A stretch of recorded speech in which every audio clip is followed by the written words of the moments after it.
हरे Krishna. Yes माता जी, मैं link का शेयर करता हूँ. Okay, thank you Prabhuji. आणि आज मोठ्या सगळ्यात प्रभूजी बोलते राजगुरू प्रभूजीशी. ओके. आजच्या दिवस फक्त लिंक टाका, कारण आता बघा हे मला आता मी 3 जणांना कॉल केला ते म्हणाले काही लिंकच नाही आली, आम्हाला वाटलं क्लासच नाहीये. एकदा आजच्या दिवस पाठवा प्रभूजी, मग कसं करायचं ते बघूया. तो क्लास होने के बाद में उसको डिलीट कर देंगे अपन। हर दिन डालेंगे और डिलीट कर देंगे, ये चलता है कि देखेंगे ना राजगुरू पूछेंगे, प्रभु जी को पूछेंगे। अब आज के दिन डालते हैं। ओके माता. थँक्यू प्रभूजी. हरे कृष्णा। सभी भक्तों का बहुत बहुत स्वागत है। आज हम अध्याय स्कंद 1 अध्याय 15 पांडवों का सामयिक प्रस्थान श्लोक क्रमांक 20 इसके ऊपर हम चर्चा करेंगे।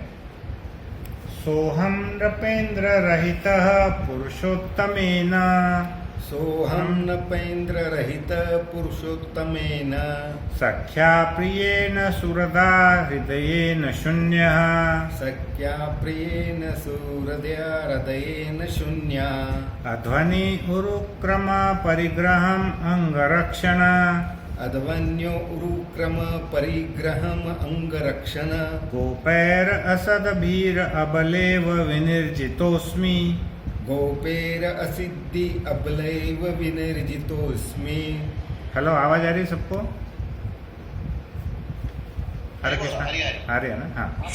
सोहम नृपेन्द्र रहितः पुरुषोत्तमेन, सोहम नपेन्द्र रहित पुरुषोत्तमेन, सख्या प्रियेण सुहृदा हृदयेन शून्यः, सख्या प्रियेण सुहृदया हृदयेन शून्या, अध्वनि उरुक्रम परिग्रहम् अंगरक्षण, अध्वन्य उरुक्रम परिग्रहम् अंगरक्षण, गोपैर असद्भीर अबलेव विनिर्जितोऽस्मि।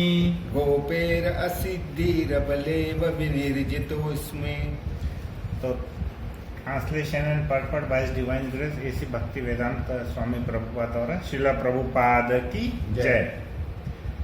स स वह अहम अहम मैं नृप इंद्र इंद्र हे सम्राट हे सम्राट रहित रहित विहीन विहीन पुरुष उत्तमेन पुरुष उत्तमेन परमेश्वर द्वारा परमेश्वर द्वारा सख्या सख्य अपने मित्र द्वारा अपने मित्र द्वारा प्रियेण प्रियेन अपने सर्वाधिक प्रिय द्वारा अपने सर्वाधिक प्रिय द्वारा सूरदा सूरत शुभ चिंतक द्वारा शुभ चिंतक द्वारा हृदयेन हृदयेन हृदय तथा आत्मा से हृदय तथा आत्मा से शून्य शून्य शून्य रहित शून्य रहित अध्वनि अध्वनि हाल ही में हाल ही में उरुक्रम उरुक्रम परिग्रह उरुक्रम परिग्रहम सर्वशक्तिमान की पत्नियां सर्वशक्तिमान की पत्नियां अंग अंग शरीर शरीर रक्षण रक्षा करते हुए रक्षा करते हुए गोपे गोपे ग्वालों द्वारा ग्वालों द्वारा असद्भि असुद्धि नास्तिक नास्तिक असभ्य असभ्य दुष्ट दृष्ट अबला ईव निर्बल स्त्री की तरह निर्बल स्त्री की तरह विनिर्जित अस्मि विनिर्जित आस्मि पराजित हो चुका है पराजित हो चुका हूँ। पराजित हो चुका हूँ। अनुवाद। हे राजन, अब मैं अपने मित्र तथा सर्वप्रिय शुभचिंतक भगवान से विलग हो गया हूँ, अतएव मेरा हृदय शून्य सा प्रतीत हो रहा है, जिसकी अनुपस्थिति में जब मैं कृष्ण की तमाम पत्नियों की रखवाली कर रहा था तो अनेक अविश्वस्त गोपों ने मुझे हरा दिया। ये श्लोक कौन किसको बोल रहा है? ये जो वार्तालाप चल रहा है अर्जुन और युधिष्ठिर महाराज के बीच में चल रहा है। तो अर्जुन किसको बोल रहे हैं? युधिष्ठिर महाराज को बोल रहे हैं। तात्पर्य, इस श्लोक की सबसे महत्वपूर्ण बात यह है कि अर्जुन किस तरह ग्वालों के असभ्य गुट द्वारा हरा दिए गए और किस तरह इन संसारिक ग्वालों ने भगवान की पत्नियों के शरीर का स्पर्श किया होगा, जिनकी रखवाली अर्जुन कर रहे थे। श्रील विश्वनाथ चक्रवर्ती ठाकुर ने विष्णु पुराण तथा ब्रह्म पुराण से खोज करके इस विरोधाभास को मान्य ठहराया है। इस पुराणों में कहा गया है कि एक बार स्वर्ग सुंदरियों ने अपनी सेवा से अष्टवक्र मुनि को प्रसन्न कर लिया तो मुनि ने उन्हें वरदान दिया कि जाओ, तुम्हें परमेश्वर पति रूप में प्राप्त होंगे अष्टवक्र का शरीर 8 स्थानों से टेढ़ा था, अतः वे झुककर टेढ़ा चलते थे। फलतः देवताओं की पुत्रियां उनकी चाल देखकर अपनी हंसी न रोक पाई, तो मुनि ने क्रुद्ध होकर उन्हें शाप दिया कि यदि उन्हें पति रूप में भगवान प्राप्त हो भी जाए तो भी उनका अपहरण दुष्टों के द्वारा होगा। बाद में उन कन्याओं ने मुनि को फिर से स्तुतियों द्वारा प्रसन्न किया, तो मुनि ने फिर वरदान दिया कि अपहरण होने पर भी उन्हें अपना पति वापस मिल जाएगा। अतः मुनि के वचनों के पालन हेतु स्वयं भगवान ने अपनी पत्नियों का अपहरण अर्जुन की सुरक्षा में रहते हुए भी कर लिया, अन्यथा उन दुष्टों के स्पर्श करते ही सारी की सारी पत्नियां अदृश्य हो गई होती। इसके अतिरिक्त जिन गोपियों ने कृष्ण की पत्नी बनने के लिए प्रार्थना की थी, वे भी अपनी अपनी इच्छा पूरी होने पर अपने अपने स्थानों पर लौट आई।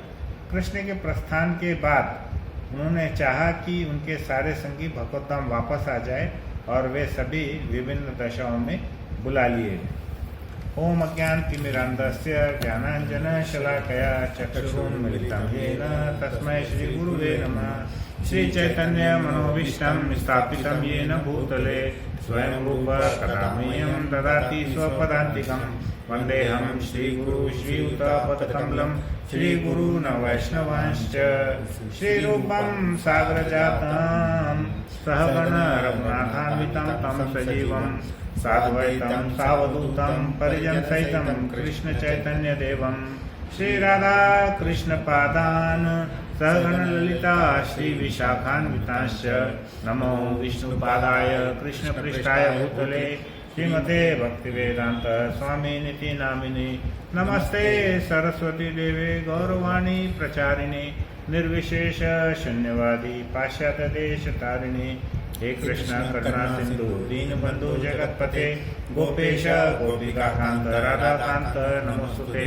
तप्त कांचन गौरांगी राधे वृंदावनेश्वरी वृषभानुसुते देवी प्रणमामि हरिप्रिये। वाञ्छाकल्पतरुभ्यश्च कृपा सिन्धुभ्येव च पतितानां पावनेभ्यो वैष्णवेभ्यो नमो नमः। जय श्री कृष्ण चैतन्य प्रभु नित्यानंद श्री अद्वैत गदाधर श्रीवासादि गौर भक्तवृंद। हरे कृष्णा कृष्णा कृष्णा हरे हरे, हरे राम राम राम हरे हरे। हरे कृष्णा कृष्णा कृष्णा हरे हरे, हरे राम राम राम हरे हरे। हरे कृष्णा कृष्णा कृष्णा हरे हरे, हरे राम राम राम हरे हरे। हरे कृष्णा। तो सभी भक्तों का बहुत बहुत स्वागत है आज के हमारे श्रीमद् भागवतम के प्रातःकालीन सत्र में। तो हमने अभी तक देखा कि अर्जुन जो है वो युधिष्ठिर से वार्तालाप कर रहे हैं। अर्जुन द्वारका जाकर के आए और उनको ऐसा प्रतीत हो गया कि भगवान जो ये अपनी लीला समाप्त करके उनके धाम पर वो वापस चले गए हैं। तो अर्जुन बहुत दुखी थे और वो अपने मनोभाव अलग अलग प्रकार से युधिष्ठिर महाराज को व्यक्त कर रहे थे। तो अभी हमने देखा कि श्रीमद् भागवतम का ये जो 15वां अध्याय है उसमें 1 से लेकर के जो 6 श्लोक थे पहले, अभी आज हमारा श्लोक नंबर 20 है। तो इसके पहले हमने क्या क्या हुआ खाली उतना सा एक ग्लांस करेंगे। तो श्लोक क्रमांक 1 से लेकर श्लोक क्रमांक 6 तक अर्जुन के अंदर जो विरह की वेदना थी, सेपरेशन फ्रॉम द लॉर्ड, उसके बारे में उन्होंने बतलाया, अपनी वेदना व्यक्त की थी। फिर उसके बाद में श्लोक क्रमांक 7 से लेकर श्लोक क्रमांक 17 तक अर्जुन जो है श्री कृष्ण ने जो भी उनके ऊपर में उनकी मदद की थी, उनके प्रति उनके जो कृतज्ञता है, वो कृतज्ञता उनके एहसानों के प्रति उनकी जो कृतज्ञता थी वो उसको बताना चाह रहे थे। और भगवान ने उनकी इंटीमेट सेफ्टी, अंतरंग सुरक्षा कैसे प्रदान की पांडवों को। ये जो कितने सारे इंसिडेंट्स हम सबको पता है, वहाँ पर भगवान ने उनको युद्ध में भी बचाया, लाक्षागृह में भी बचाया, भीम को जहर दिया गया था उनको भी बचाया। तो अलग अलग इसमें वो उनके प्रति कृतज्ञता व्यक्त कर रहे थे। और उसके बाद में 18 से 23 श्लोक तक भगवान क्या कर रहे हैं, जो तो अर्जुन क्या कर रहे हैं, भगवान के साथ जो उन्होंने इंटीमेट क्षण बिताए थे, पर्सनल उनके जो क्षण बिताए थे, वो उसको याद कर रहे हैं। और उनको कैसा लग रहा है, उनको बहुत ही खालीपन लग रहा है। यहाँ पर हम देखेंगे श्लोक के अंदर में एक शब्द बहुत अच्छा यूज किया हुआ है, वो है हृदयेन शून्य। हृदयेन शून्य, ये श्लोक में बोला गया है। हृदयेन शून्य का मतलब क्या है कि उनके हृदय में खालीपन लग रहा है, अर्जुन के हृदय में खालीपन लग रहा है। तो ये शुरुआत में हमको ऐसे 3 भागों में इसको हमने देखा कि कैसे उनको महसूस हो रहा है। अब हम देखेंगे कि जब भी हमको श्रीमद् भागवतम या भगवान की लीलाएं समझनी है तो हमको आचार्यों की बहुत ज़्यादा ज़रूरत है, बहुत ज़्यादा उनकी सहायता की ज़रूरत है, क्योंकि हम अपने मन से ये सब चीज़ें समझ नहीं पाएंगे। हम कितनी भी बार भागवतम पढ़ेंगे, भगवद गीता पढ़ेंगे, लेकिन अगर हमको आचार्यों की मदद नहीं मिलेगी तो हम उसको समझ नहीं पाएंगे। जैसे देखिए, अब हम कुछ उदाहरण से इसको समझने की कोशिश करेंगे। अब आज के उदाहरण में हम ये देखते हैं कि कृष्ण भगवान की जो पत्नियां थी, उनको सादे ग्वाल बाल स्पर्श किए, ऐसा बताया। तो हम क्या सोचेंगे कि कोई भी व्यक्ति भगवान की पत्नियों को स्पर्श कैसे कर सकता है, बराबर है। तो यहाँ पर हमको बहुत संदेह हो जाएगा, डाउट हो जाएगा कि ऐसा कैसे पॉसिबल है कि भगवान की पत्नियों को कोई दूसरा व्यक्ति, मटेरियलिस्टिक व्यक्ति ऐसा स्पर्श किया, कैसे कर सकता है। तो श्रील प्रभुपाद ने अपने तात्पर्य में बहुत क्लियरली बोला था कि ये जो बाल ग्वाले थे, ये और कोई नहीं थे, स्वयं कृष्ण थे। ये स्वयं कृष्ण के विस्तार रूप थे। तो उन्होंने उनको स्पर्श किया था। तो भगवान कृष्ण ने स्वयं ही अपनी पत्नियों को स्पर्श किया था, कैसे, ग्वाल बाल के रूप में। अभी एक देखिए, बहुत अच्छा मैं आपको एक बताता हूँ उदाहरण। हमने अक्रूर जी की कथा सुनी थी कि अक्रूर जी कैसे मथुरा से वृंदावन गए। उनको कंस ने भेजा था कि कृष्ण और बलराम को वो मथुरा लेकर के आएंगे। तो जैसे ही कृष्ण और बलराम मथुरा में घुसते हैं तो वो देखते हैं कि एक धोबी बड़ा अकड़ के वहाँ पे चल रहा था। तो धोबी का नाम था रंगा धोबी। तो रंगा नाम का था, उसकी हाइट बहुत ज़्यादा थी, 7 फुट 8 फुट का हाइट था उसका, और बहुत काला कलर था और बड़ा अकड़ के चल रहा था। तो जब ग्वाल बालों ने बोला, कृष्ण के जो ग्वाल बाल थे वो कृष्ण के कारण बहुत अकड़ में रहते थे। उनको हमेशा लगता था कि अरे कृष्ण है, हमको किसी से डरने की जरूरत नहीं है। वो हमेशा ऐसा समझते थे कि ये जो राक्षस है वो तो सब फेविकॉल का बॉडी वाले हैं, दिखने में बड़ा भयानक है लेकिन बॉडी कैसा है, फेविकॉल है। ऐसा क्यों लगता था उनको? क्योंकि कृष्ण ने जितने भी राक्षस कंस ने भेजा था, सभी राक्षसों का नाश कर दिया था।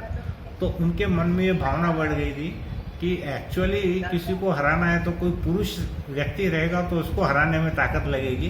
राक्षस तो सब कैसे बने हैं, फेविकॉल के, प्लास्टिक बॉडी है उनका, ऐसा उनको लगता था। तो जो रंगा धोबी आया था, तो रंगा धोबी को पहले वो ग्वाल बालों ने देखा कृष्ण और बलराम साथ में है, तो उन्होंने पहले उसको बोला, अरे तो इधर रास्ते से हटो, हमको जाने दो यहाँ से। तो रंगा बोला कि अरे तुमको मालूम है क्या मैं कौन हूँ, मूर्खो, मैं महाराज कंस का पर्सनल धोबी हूँ। उनके जितने भी जो राजसी वस्त्र है वो मैं लेकर के धोता हूँ, मतलब मेरे जितने भी अनुयायी है, उसके साथ में भी बहुत लोग चल रहे थे। वो बड़ा धोबी था, उसके सहायक साथ में चल रहे थे। तब कृष्ण ने क्या किया, कृष्ण ने उसको बस एक छोटा सा एक थप्पड़ मारा, और थप्पड़ मारते ही उसकी मृत्यु हुई, उसके खून निकलने लगा और वो मर गया। अब सवाल ये है कि हम हमारी भौतिक बुद्धि से सोचेंगे कि अरे इतनी तो कोई बड़ी गलती भी नहीं किया, तो भगवान कृष्ण ने उसको क्यों मारे? तो उसका उत्तर आचार्य हमको देते हैं कि ये धोबी वही धोबी था जो भगवान राम के समय आया था और उसने सीता माता का अपमान किया था।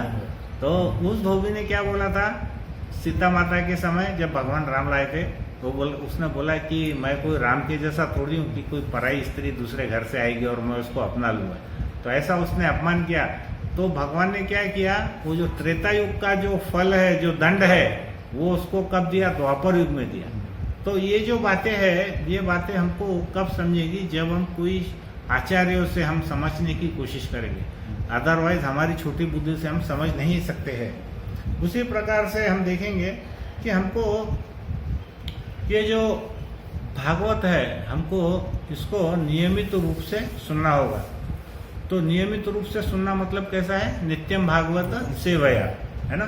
और इसको कैसा हमको सुनना चाहिए, गंभीरता पूर्वक ग्रहण करना है। उसके लिए बहुत अच्छा वर्ड है सचेष्टितम ग्रहणम, मतलब उसको गंभीरता से सुनना है, तब हमारे हृदय में भगवान आ सकते हैं, अदरवाइज नहीं आएंगे। तो हम कैसे है, हम भौतिकतावादी लोग हैं और हम क्या चाहते हैं, भौतिकता में रह करके हमको भगवान चाहिए।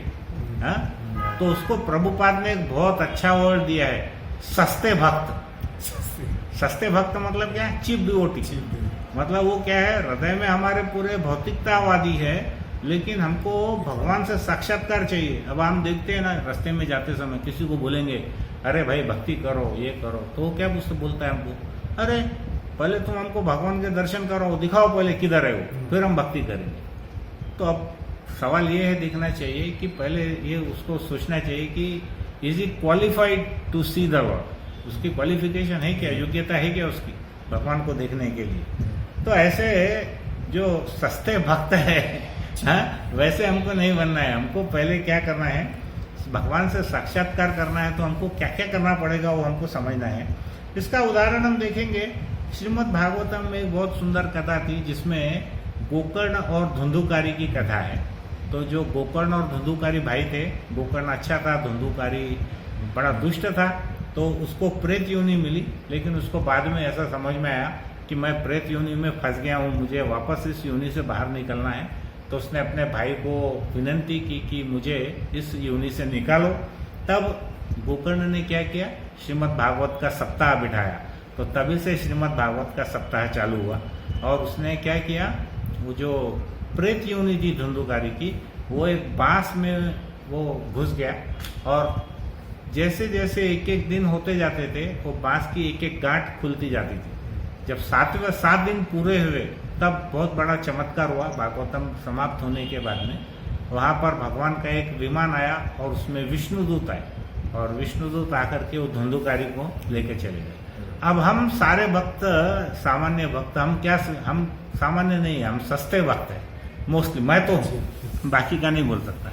तो हम लोग क्या करते हैं, हम सोचने लगते हैं कि अरे जब श्रीमद् भागवतम हुआ तो फिर उसमें केवल धुंधुकारी का उद्धार कैसे हुआ, उसमें तो बहुत सारे गांव वाले भी थे, इतने सारे लोग थे, तो उनको विमान में विष्णुदूत क्यों नहीं लेके गए, बराबर है। तो उसका हमको रीजन ये देखना है कि उसमें श्रवण तो सबने किया था, लेकिन सुनने में भी बहुत ज्यादा फर्क था, भेद था, श्रवण भेद बोलते हैं उसको।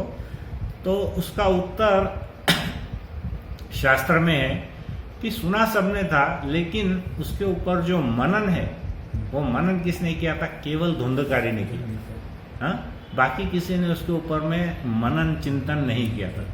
तो बोलने का ये है, अभिप्राय ये है कि हमको चैंटिंग और श्रवण, ये हमको दोनों एक साथ हमको चलाना पड़ेगा, हृदय में उतारना पड़ेगा।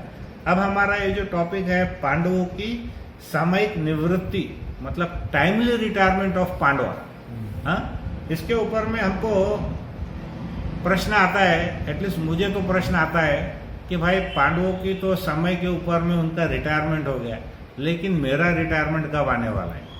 तो मैं तो उसके लिए बहुत स्ट्रगल कर रहा हूँ, लेकिन जब तक हमारी भौतिक जो जिम्मेदारी है, जब तक हम पूर्ण नहीं करते, जब तक हम रिटायरमेंट नहीं कर पाते, तो हमको यहाँ देखना है कि यहाँ पर जो अर्जुन है, वो ये जो पूरा टॉपिक है, ये अर्जुन का विरह है। जैसा एक हमने देखा गोपियों का विरह, वैसे इस टॉपिक का, इस अध्याय का नाम क्या है, अर्जुन का विरह, हम इसको ऐसा बोल सकते हैं। तो यहाँ पर हम देखेंगे कि अर्जुन क्या कर रहा है, अपने विरह स्मरण में वो भगवान को याद कर रहे हैं, बराबर है। अब आप देखेंगे कि यहाँ पर अर्जुन हार गया है, बराबर है, छोटे मोटे ग्वाल बालों से हार गया है वो, लेकिन उसको हारने की कोई ग्लानि नहीं है, उसको कोई दुख नहीं है। वो हारने में भी भगवान का स्मरण करता है, बराबर है, क्योंकि भगवान सबके सुहृदय है। अभी यहाँ पे एक श्लोक में एक वर्ड है कि सूरद मतलब शुभ चिंतक। तो भगवान केवल अर्जुन के शुभ चिंतक नहीं है, भगवान सभी के शुभ चिंतक है। भगवत गीता में बोला गया है सूरदम सर्वभूतानाम, भगवान जो है सभी जीवों के शुभ चिंतक है। तो यहाँ पर इनकी जो भावना है अर्जुन की वो कैसी है, जो चैतन्य महाप्रभु ने बोला है उनके जो चैतन्य शिष्टाष्टकम के जो श्लोक क्रमांक 7 है, उसमें चैतन्य महाप्रभु क्या बोलते हैं, चैतन्य महाप्रभु कैसे अवतार में है, राधा के भाव में है, तो वो विरह के भाव में है। तो अभी हम विरह के साथ में कंपेयर कर रहे हैं उनकी। तो चैतन्य महाप्रभु बोलते हैं युगायितम निमिषेण चक्षुषा प्रावृषायितम शून्यायितम जगत सर्व गोविंद विरहेण में। तो यहाँ पर चैतन्य महाप्रभु बोलते हैं हे गोविंद, आपके विरह में मुझे एक निमेष काल मतलब किसको बोलते हैं, पलक झपकने का जो समय है ना, वो कैसा लग रहा है, वो एक युग के बराबर प्रतीत हो रहा है। नेत्रों से मूसलधार वर्षा के समान निरंतर अश्रु प्रवाह हो रहा है तथा आपके विरह में मुझे समस्त जगत शून्य ही दिख रहा है। तो यहाँ पर चैतन्य महाप्रभु राधा के भाव में बोलते हैं कि मुझे एक निमेष काल भी एक युग के समान प्रतीत हो रहा है। आपको याद होगा, मैंने पहले भी बताया था कि गोपियां हमेशा ब्रह्मा जी को कोसती रहती है, हाँ? और ब्रह्मा जी को इसलिए कोसती है कि आपने पलके क्यों बनाई, क्योंकि जब हम पलक झपकते हैं तो उतना देर हमको कृष्ण का स्मरण नहीं होता, हम उनको नहीं देख पाते, तो इसलिए वो ब्रह्मा जी को कोसती रहती है। और एक गोपी गीत बहुत ही सुंदर है यहाँ पर, जो हम देखेंगे गोपियों का गोपी गीत में हम देखेंगे, गोपियाँ गाती है भगवान के विरह में, तव कथामृतम तप्त जीवनम कविभिरीडितम कल्मषापहम श्रवणमंगलम श्रीमदाततम भुवि गृह्णन्ति ये भूरिदा जना। तो गोपियाँ भगवान के लिए एक विरह गीत गाती है, उसमें हम देखेंगे कि भगवान के बारे में वो क्या बोलती है। ये जो तव कथामृतम, भगवान की जो कथा है वो कैसी है, अमृत के समान है। तप्त जीवनम, जो हमारा जीवन है वो कैसा है, तपते हुए तवे के ऊपर में हमारे दोनों पैर है उसके समान है। ऐसा उसको हम सादी भाषा में अगर ट्रांसलेट करेंगे तो हमारा जीवन कैसा है, तप्त है, बराबर है। तो बहुत ही हमको यहाँ पर दुख ही दुख है। तो जैसे हमारे मंगल आरती शुरुआती होती है, संसार दावा नलिलो लोका, है ना, त्रणाय कारुण्य घना घना तुम। तो वो बोलते हैं कि गुरु के आशीर्वाद से हम कृपा सिंधु से आशीर्वाद प्राप्त कर रहे हैं। जैसे एक बादल वन में लगी हुई दावाग्नि पर जल की वर्षा करके उसे शांत कर देता है, उसी प्रकार गुरुदेव सांसारिक जीवन को प्रज्वलित अग्नि को शांत करके भौतिक दुखों से पीड़ित जगत का उद्धार करते हैं, बराबर है। तो यहाँ पर गोपियाँ क्या बोल रही है कि ये जो हमारा जीवन है ये कैसा है, तप्त जीवन है। गोपियाँ खुद का भाव, विरह भाव गा रही है, और वो बोल रही है कि भगवान के श्रवण मंगल करने से, भगवान का श्रवण करने से, उनकी स्मरण करने से हमारे हृदय को शांति मिलती है। तो हमारा जीवन कैसा है, तपते हुए तवे के समान है। अगर हमने एक पैर उठा भी लिया उससे, तो भी दूसरा पैर हमारा तवे पर ही रहने वाला है, जिसके ऊपर नीचे से हमको गरम गरम चटके लगने वाले हैं। तो हमेशा हमारा जीवन तप्त है। इसके ऊपर में गोविंदास कविराज गोस्वामी ने बहुत अच्छा एक बोला है कि कमल दल जल जीवन तल मल भजऊ हरिपद नीति रे। यहाँ पर वो क्या बोलते हैं कि हमारा जीवन कैसा है, एक कमल का जो पत्ता है उसके ऊपर एक जो बूंद है उसके समान है। हमारा जीवन बहुत क्षणभंगुर है, बोलने का अर्थ बराबर है ना। तो हमारा जीवन कैसा है, क्षणभंगुर है। जितनी देर कमल के पत्ते पर जल की बूंद रहती है, हमको उतना ही हमारा जीवन है। हम कितना भी प्रयास कर ले वो बूंद को बचाने के लिए, लेकिन वो फिसल के गिरने वाली है। तो हमारा केवल एक ही 16 से एक ही हमारे लिए जो अमृत है वो है कथामृत, भगवान की कथाओं का श्रवण करना। और यहाँ पर गोपियाँ क्या बोलती है, कल्मशापहम, हमारे पापों का नाश करने वाला है भगवान का स्मरण, भगवान का चिंतन, भगवान की कथा। अभी हम देखेंगे फॉर एग्जाम्पल जब क्रिकेट मैच होता है, हाँ, ऐसे कितने लोग हैं कि जो अच्छाई में तो भगवान को स्मरण करते हैं, लेकिन उनके साथ जब बुरा होता है तब कितने लोग भगवान का स्मरण करते हैं। आप अपनी जिंदगी में सोचिए कि कभी हमारे साथ बुरा हुआ तो हमने कभी भगवान को धन्यवाद दिया क्या। अभी अब देखते हैं क्रिकेट मैच होता है, क्रिकेट मैच में भी क्या होता है कि जब कोई बैट्समैन सेंचुरी बनाता है तो वो भगवान को ऐसा बैट दिखाता है, वो क्या क्या करता है उसको। लेकिन कभी हमने देखा है क्या कि कोई बल्लेबाज अगर 0 पे आउट हो गया तो भगवान को धन्यवाद दे रहा है, तो भगवान तेरी बहुत कृपा है हमको, ऐसा कभी देखे क्या हमने? ऐसा हमने नहीं देखे कभी भी। लेकिन यहाँ पर हम देखेंगे कि अर्जुन कृतज्ञ है, वो ग्वाल बालों से हार कर भी वो कृतज्ञ है भगवान के प्रति, वो उसको कोई ग्लानि नहीं है कि मैं ग्वाल बालों से हार गया, वो स्मरण कर रहा है। श्रीला प्रभुपाद की जब फैक्ट्री थी वो जल रही थी, तब शिला प्रभुपाद वहाँ पर खड़े होकर भगवान कृष्ण को धन्यवाद दे रहे थे। हाँ, कभी सुना आपने ये बात? जब शिला प्रभुपाद की जो फार्मास्यूटिकल फैक्ट्री थी वो जब जल रही थी, तब शिला प्रभुपाद भगवान कृष्ण को धन्यवाद दे रहे थे कि ठीक है प्रभु, ये भी आपकी कृपा है। हाँ? तो एक बार एक प्रवचनकार थे, उनके प्रवचनकर्ता के एक मित्र थे एसोसिएट, तो ये प्रवचनकार सीनियर वक्त थे, उनके साथ जूनियर वक्त थे। तो जो सीनियर वक्त प्रवचनकार थे उन्होंने जूनियर से रिक्वेस्ट किया कि देखो थोड़ा मेरे को प्रॉब्लम है गले में, तो आप प्रवचन दे सकते हैं क्या? तो उन्होंने पूछा, अरे प्रभु जी आप सीनियर है, आप ही दीजिए, मैं कैसा दे सकता हूँ? वो बोले नहीं, एक्चुअल में मेरे गले में बहुत प्रॉब्लम हो गई है, अब मैं बोल नहीं पाऊँगा। ऐसा उन्होंने संकेत से उनको समझाया। तो ये बोले कि अरे क्या हुआ आपको, कैसे हुआ? तो बोला अभी डॉक्टर ने मुझको बोला है कि आप 1 साल तक प्रवचन नहीं दे सकते। तो मान के चलिए कोई फुटबॉल का खिलाड़ी है, उसको डॉक्टर ने बोला कि तेरा पैर खराब है, उसी प्रकार एक प्रवचनकार को बोल दिया कि तेरा गला खराब है, तो फिर कितनी तकलीफ होने वाली है। अब यहाँ पर सवाल क्या है कि उस प्रवचनकार को उस जूनियर वक्त ने पूछा कि प्रभु जी फिर अब आप क्या मतलब कैसा करना चाहेंगे, क्या आपको लगता है अभी, कैसा आपको फील हो रहा है? तो वो जो उत्तर है वो बहुत महत्वपूर्ण है। उस प्रवचन वो जो सीनियर वक्त थे उन्होंने बोला कि देखो प्रभु जी, मैं तो थैंकफुल हूँ भगवान का कि अभी तक कम से कम मुझको इतनी सेवा करने का मौका मिला। अब 1 साल अगर मुझको नहीं मिला तो उसमें क्या बड़ी बात है, लेकिन आई एम ग्रेटफुल कि मुझको इतने सालों तक प्रवचन देने का मौका मिला। तो हमारे पास जो हमको भगवान ने अभी तक दिया है, हम उसके लिए कृतज्ञ रहना है, बराबर है। तो हमारा पॉइंट ये है कि हमको कृतज्ञता कैसे हमको रहनी चाहिए वो हमको यहाँ पर सीखना है।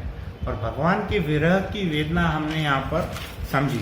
अब देखिए इसमें ये सब बातें तो बहुत अच्छी है, लेकिन अब मैं हमेशा बोलता हूँ अर्जुन भी महान थे, कृष्ण तो भगवान है, युधिष्ठिर भी सब महान भक्त थे, फिर हमारे जैसे सस्ते भक्तों के लिए क्या है? हाँ? सस्ते भक्त मैं मेरे लिए बोल रहा हूँ, मैं और किसी के लिए नहीं बोल रहा हूँ। तो हमारे जैसे भक्तों के लिए क्या है? तो यहाँ पर जब अर्जुन युधिष्ठिर महाराज को बोल रहे थे तो वो अपना मनोभाव व्यक्त कर रहे थे। बोले देखो, उनके भाई को बोल रहे थे, राजन बोल रहे थे क्योंकि वो राजगद्दी पर बैठे थे। बोले देखिए राजन, मेरे पास में यही वो गांडी वो धनुष्य है, मेरे पास ये वही रथ है जिसे घोड़े खींचते थे, और मैं भी वही अर्जुन हूँ जिसके सामने सभी राजा नतमस्तक हो जाते थे। लेकिन श्री कृष्ण भगवान की अनुपस्थिति में एक ही पल में सभी समाप्त हो गया। यह तो ऐसा ही हो गया जैसे किसी बंजर भूमि के ऊपर में हम बीज बो रहे हैं, बराबर है, ऐसा वो मनोभाव कर रहे हैं। तो श्रीला प्रभुपाद कहते हैं, ये बहुत अच्छा शब्द यूज किया है, सुनने जैसा है, किसी को भी उधार में मिली हुई शोहरत से फूलकर कुप्पा नहीं होना चाहिए। समझ आया ना किसी को भी उधार में मिली हुई शोहरत पे फूलकर कुप्पा नहीं होना चाहिए। हमारे को वैसे भी सब चीज उधार की मिली हुई है, हमारा अपना कुछ है ही नहीं, लेकिन हम क्या समझते हैं ये मेरा है, मैं ये सब कुछ हूँ। तो सभी ऊर्जाएं और जो शक्तियां है वो हमको सबसे बड़े स्रोत भगवान कृष्ण से प्राप्त होती है, और वे जब तक कार्य करती है वे तभी तक कार्य करती है जब तक भगवान चाहते हैं, और जैसे ही वे हट जाते हैं ये जो शक्तियां है कार्य करना बंद कर देती है। उसका एग्जाम्पल कैसा है प्रभु जी? जैसे हमारे घर में जो बिजली आती है वो कहाँ से आती है? बिजली घर से, पावर हाउस से आती है। तो हमको लगता है कि अरे सब बढ़िया चल रहा है, एसी में बैठे हैं, पंखा चल रहा है, लाइट है, हम आनंद ले रहे हैं, लेकिन जैसे बिजली घर का बटन बंद हुआ तो हमारी पूरी लाइट यहाँ पे बंद हो जाती है, बराबर है, पूरी शक्ति हमारी चले जाएगी उसके अंदर में। तो जितने भी बल्ब है वो कुछ यूज के नहीं रहेंगे, एक क्षण में हमारी ऊर्जाएं क्या करती है, भगवान जो है अपनी इच्छा से उत्पन्न भी कर सकते हैं और उसको वापस भी ले सकते हैं। तो जैसे ही हमारी जिंदगी से कृष्ण दूर चले जाते हैं, हमारे जीवन कैसा होता है, निरर्थक, यूजलेस हो जाता है, और कैसे भर जाता है, खतरों से भर जाता है। तो मैंने टाइटल दिया है कि being devoid of Krishna is danger. भगवान से अगर हम दूर जाते हैं तो क्या है, बहुत ही खतरनाक है। ये हमारे श्लोक का टाइटल है। अब यहाँ पर परम पूज्य महाविष्णु गोस्वामी महाराज ने हम जैसे भक्तों के लिए अर्जुन का भाव हमारे अंदर आए, अर्जुन की जैसी फीलिंग्स हमारे लिए अंदर घुसे, उसके लिए अर्जुन के भाव को समझने के लिए, उन गोपियों के विरह की वेदना को समझने के लिए, चैतन्य महाप्रभु जो राधा के भाव में उसको समझने के लिए हम जैसे कलयुग के भक्तों को क्या करना चाहिए, तो उसके लिए उन्होंने कुछ हमारे लिए बातें बताई है। वो हमको उसके बारे में सुनना है कि हमको क्या क्या बातें करनी है, हमको क्या क्या करना चाहिए। पहली बात तो, पहला पॉइंट तो ये है कि understanding the greatness of Krishna, Krishna की महानता को हमको समझना चाहिए कि कृष्ण वाकई में कौन है, वो महान है कि नहीं है। तो हम क्या करते हैं, आजकल की हमारी सबसे बड़ी कठिनाई क्या है कि हमको कृष्ण की महानता का कोई अंदाजा ही नहीं है। अभी सामान्य व्यक्ति को हम पूछेंगे तो वो कृष्ण के बारे में ऐसी बातें बोलेंगे जैसे वो उसके अंदर में PhD, लेकिन वास्तव में उसको कुछ भी पता नहीं है, वो अज्ञानी है। और हम क्या करते हैं, सिर्फ हम रिचुअल्स करते हैं, अनुष्ठान करते हैं कि हमारे घर में कुछ परंपरा रूढ़िवादी चले आ रही है 100 साल से, 200 साल से, हम उसको करते जाते हैं।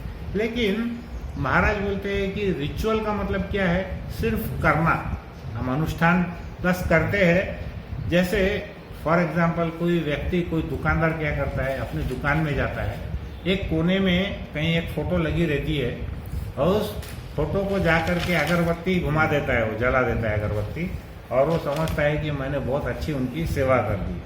तो ये क्या है, ये अनुष्ठान है, इससे हमको दूर होना चाहिए। कैसे दूर होना चाहिए, कर्मकांड जो भी हम करते हैं उसका कोई मतलब नहीं है, जब क्योंकि हमारे हृदय में या हमारे भाव में कोई मधुरता नहीं है। भगवान के प्रति मधुरता होनी चाहिए, स्वीटनेस है कि नहीं, तो मधुरता नहीं है, और नहीं हमारे को भगवान के प्रति कोई आकर्षण है। तो हमारे पास में दो चीजों का अभाव है, ऐसा महाराज का बोलना है। एक तो हमारे हृदय में मधुरता नहीं है, और एक हमारे को भगवान के प्रति आकर्षण नहीं है। तो मधुरता विकसित करने के लिए हमें क्या करना पड़ेगा, मान के चलिए कोई व्यक्ति कभी किसी का फैन होता है, कोई क्रिकेटर का होता है, कोई फिल्म एक्टर या एक्ट्रेस का फैन होता है, तो सबसे पहले क्या करेगा, वो व्यक्ति को पहले उसके बारे में जानना पड़ेगा। जब तक आप वो व्यक्ति क्रिकेट के मैच देखेगा नहीं कि उसने सेंचुरी कितनी मारा, कितने सिक्सर मारा, जब तक उसको उसके बारे में प्रेम विकसित नहीं होगा। जो लोग पिक्चर मूवी देखते हैं एक्टर एक्ट्रेस से, उनको कब कनेक्शन लगेगा, जब उनकी एक्टिंग देखेंगे।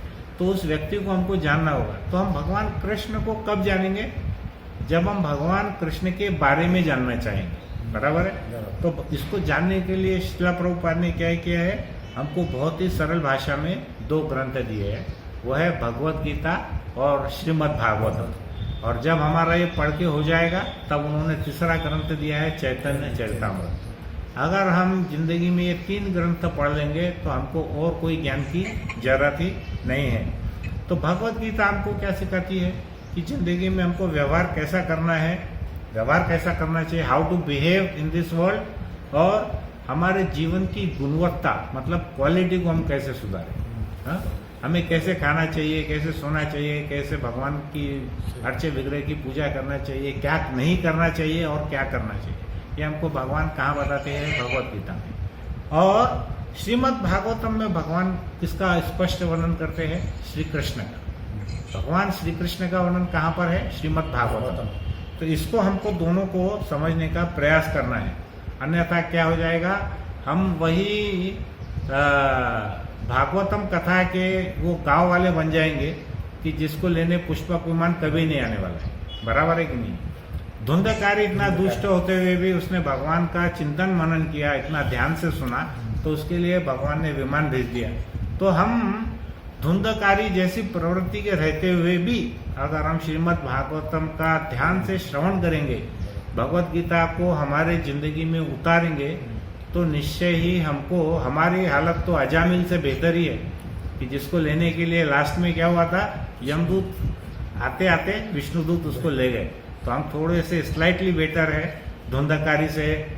यहाँ पर तो धुंधकारी पॉजिटिव वे में ले रहे हैं, क्योंकि धुंधकारी ने क्या किया, उस श्रवण के ऊपर चिंतन भी किया और मनन भी किया। तो हमको श्रीमद् भागवतम ऐसा नहीं है कि हमने केवल उसको जूम क्लास पे ऑन कर दिया और हम जोर जोर से बातें कर रहे हैं, किचन में बैठ के खाना बना रहे हैं बिना कुछ सुने। हाँ, तो हमको ध्यान पूर्वक पूरे श्लोक का श्रवण करना चाहिए और उसके ऊपर में चिंतन मनन करना चाहिए। और ऐसा नहीं है कि हम एक कान से सुने दूसरे कान से निकाल दिए, ऐसा नहीं करना है, उसको हमारे जीवन में उतारना है। करेक्ट। दूसरा पॉइंट है कि हमको ये समझना चाहिए कि हमारा ये जो शरीर है वो किसी काम का नहीं है। Understanding the uselessness of the body. पहला क्या था पॉइंट हमारा, understanding the greatness of Krishna, Krishna की महानता समझना। अभी हमको ये समझना है कि हमारा ये जो बॉडी है, हमारा शरीर है, ये किसी काम का नहीं है, हम जो इसके पीछे पागल है। तो श्रीमद् भागवतम के 10वें स्कंद में बोलते हैं, देव सज्ञातम अप्यंते क्रमी विद भस्म संगीतम।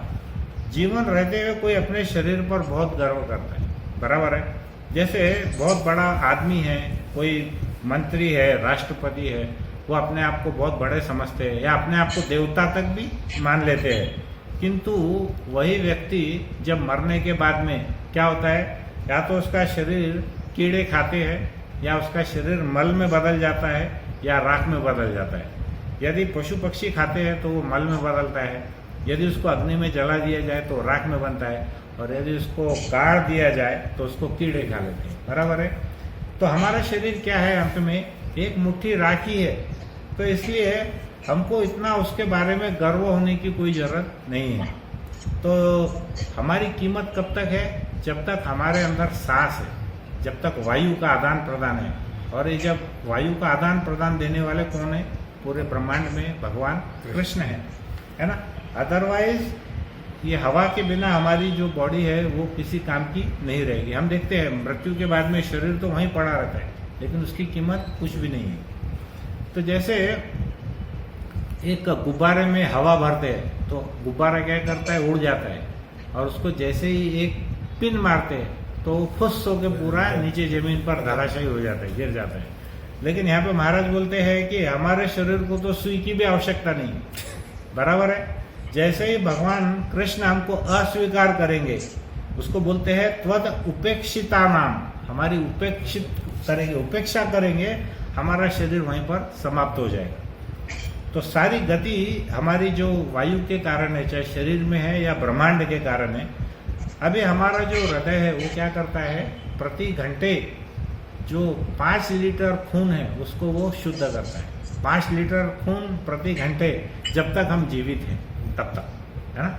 तो वो कैसे शुद्ध करता है, हवा में की जो ऑक्सीजन है उसको लेकर के वो अशुद्ध रक्त को शुद्ध में बदल देता है। तो और बचता है क्या है हमारे शरीर में, हमारे शरीर में मूत्र और विष्ठा के अलावा कुछ भी नहीं बचता है, बराबर है। तो हमारा शरीर वास्तव में आचार्यों के अनुसार कैसा है, मूत्र और विष्ठा का ही एक थैली है और कुछ भी नहीं है। तो इसलिए क्या होता है कि हमको इस शरीर के लिए जितना कम से कम जरूरत हो हमको उतना ही लेना चाहिए, ऐसा है। अगर जैसे हम सुबह उठते हैं तब हम क्या करते हैं, हम भक्त लोग जितने हैं अपने आप को प्रभु के सामने फेंक देते हैं ऐसा श्रीला प्रभु का एक लेक्चर है, we should throw our bodies in front of Lord Krishna. हाँ, हम जब उठते हैं तो हमने क्या करना है, अपने आप को भगवान के सामने फेंक देना चाहिए।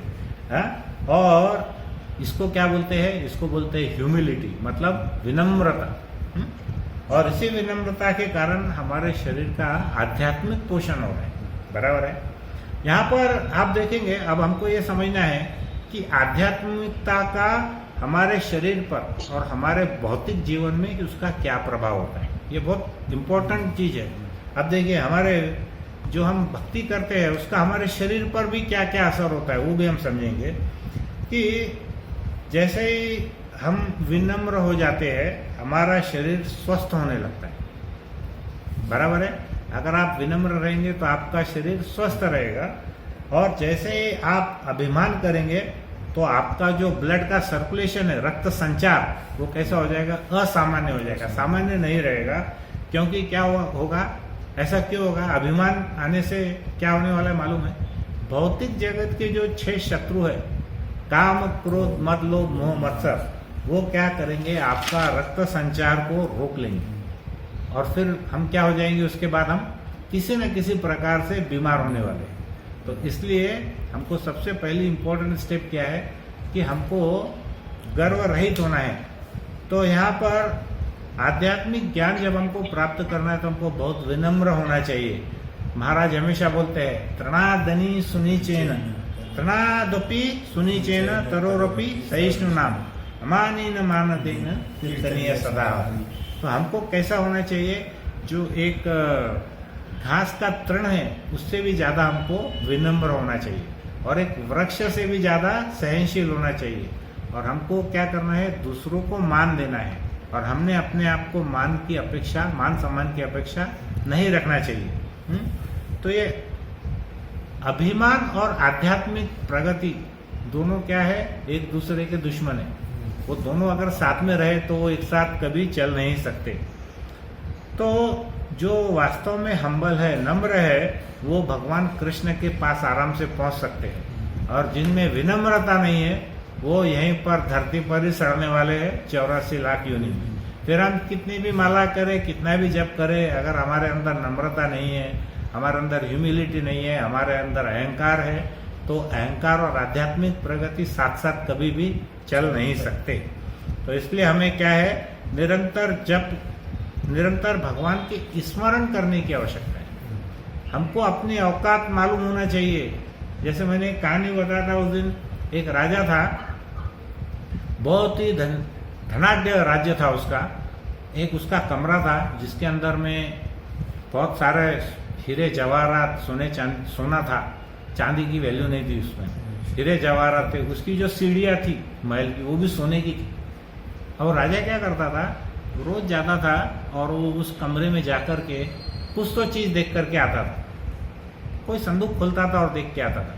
तो एक बार उसके जितने भी मंत्री थे, सेनापति, वो जितने भी थे, वो सब बोलने लगे कि राजन, ये आप रोज रोज जाते हैं, आप क्या देख के आते हैं वहाँ पर, हम है ना आपकी सुरक्षा के लिए। एक बार रानी ने बड़ा उनको फोर्स किया कि पतिदेव आप क्या देखते हैं, राजन आप क्या देखने जाते हैं वहाँ पे। तो जब वहाँ पर गया तो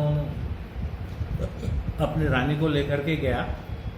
उसने एक सोने का हीरे जवाहरात का बहुत ही सुंदर ऐसा संदूक खोला, तो उसमें उसने देखा कि उसकी जो पुरानी फटी हुई कपड़े और फटी हुई चड्डी थी वो उसके अंदर, जूता वो उसके अंदर रखा हुआ था। तो वो जब रानी उसको देखी तो बड़ी आश्चर्यचकित हो गई। तो उसने पूछा, राजन ये सब क्या है? तो बोला, ये जो है ना, ये मेरी औकात है। मैं शुरू में जब था तो मेरी औकात इतनी ही थी कि मेरे पास में पहनने को भी कपड़े नहीं थे। आज भगवान की दया से मेरे पास इतना सारा धन ऐश्वर्य आ गया है, लेकिन मैं रोज सुबह जाकर के इनके दर्शन करता हूँ ताकि मुझको मेरी औकात याद है। तो हमको हमेशा ध्यान में रखना चाहिए कि हमको हमारी औकात स्मरण में रखना चाहिए, नहीं तो क्या होगा, हमारे अंदर अभिमान आ जाएगा, और अभिमान अगर आ जाएगा तो हम कृष्ण से दूर चले जाएंगे, भक्तों से दूर चले जाएंगे। तो यहाँ पर महाराज बोलते हैं कि हाँ, निरंतर स्मरण करना है तो हमको क्या क्या करना पड़ेगा। सबसे पहले तो हमको जप करना है, हरे कृष्णा कृष्णा कृष्णा हरे हरे, हरे राम राम राम हरे हरे। फिर उसके बाद हमको भगवत गीता और श्रीमद् भागवतम सुनना है। श्रीमद् भागवतम भी कैसे सुनना है वो ध्यान से सुनो, जैसा वो धुंधकारी चिंतन मनन करते हुए सुनता था उस प्रकार से हमको श्रीमद् भागवतम पढ़ना भी है और सुनना भी है। फिर हमको मंदिर जाना है और फिर हमको भगवान के सामने दंडवत करना है। तो दंडवत में महाराज बोलते हैं कि केवल दंडवत करने से हमारे शरीर का एक्यूप्रेशर हो जाता है। एक्यूप्रेशर कैसे होता है? जब हम साष्टांग दंडवत करते हैं। साष्टांग मतलब क्या है?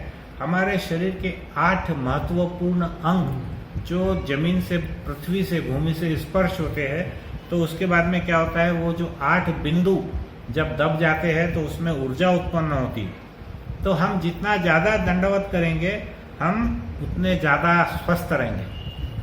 द मोर यू ऑफर दंडवत the healthier you will be. तो ये वास्तव में दंडवत मेरे लिए है। मैं जब हमारे जो षड गोस्वामी वृंदावन में रहते थे तब मैंने पढ़ा था कि ये सुना भी था कि उसमें से गोस्वामी लोग दिन में 1000 से 1200 दंडवत प्रणाम करते थे और हम 2-4 भी दंडवत नहीं करते। लेकिन उसका कुछ हमारे शरीर पर ये फायदा है, ये महाराज ने पहली बार हमको बताया, तो मुझे भी बड़ा स्फूर्ति मिल गई कि अब ज़्यादा से ज़्यादा दंडवत करने का मैं भी प्रयास करूँगा उसके अंदर में। मुझे ऐसा लगता है उसके अंदर में। और लेकिन इसके लिए हमको क्या है, दंडवत करने के लिए पहले हमको विनम्र होना पड़ेगा। बराबर है? आपको मालूम है कि जो आदमी अकड़ा हुआ रहता है वो कभी झुकता नहीं है, और अकड़ा हुआ आदमी कौन रहता है? मुर्दा। मुर्दा कैसा रहता है? हमेशा जब एक मुर्दे की लाश को देखते हैं वो कैसा रहता है? अकड़ के रहता है ना। तो कौन आदमी नहीं झुकता? जो अकड़ा हुआ रहता है। और अकड़ा हुआ कौन रहता है? मुर्दा रहता है। हमारे यहाँ पे पहले प्रीति सुधा जी महाराज साहब आए थे, जो जैन धर्म के बहुत बड़े संत है। तब वो बताते थे कि हमको भक्तों के सामने, भगवान के सामने झुकना चाहिए, क्योंकि झुकते वो नहीं है जिसमें अकड़ रहती है, और अकड़ किस में रहती है? मुर्दे में रहती है। तो हमको मुर्दा बनना है या हमको भक्त बनना है, वो हमने डिसाइड करना है। तो हम क्या करते हैं कि हमको ये शरीर तो बहुत प्रिय है, लेकिन वैज्ञानिक कहते हैं कि हर 7 साल में हमारी जितनी भी कोशिकाएं हैं, हमारे जो सेल्स है, वो बदल जाते हैं और हमको हर 7 साल में एक नया शरीर मिलता है। तो ये शरीर क्या है? हमारा कोई यूजलेस है। इसको सिर्फ हम भगवान की सेवा में लगाएंगे तो ही उसकी कीमत है, अदरवाइज इसकी कोई कीमत नहीं है। तो 2 पॉइंट हमने बोले। तीसरा पॉइंट है कि लीडिंग अ सिंपल लाइफ। हमको हमारा जीवन कैसा व्यतीत करना है? सादा जीवन उच्च विचार, वो वाला हमको करना है। तो हमारी आवश्यकताएं भी कैसी होनी चाहिए? कम से कम होनी चाहिए, बेयर मिनिमम। हमको बहुत ज़्यादा दिखावा करने की जरूरत नहीं है, और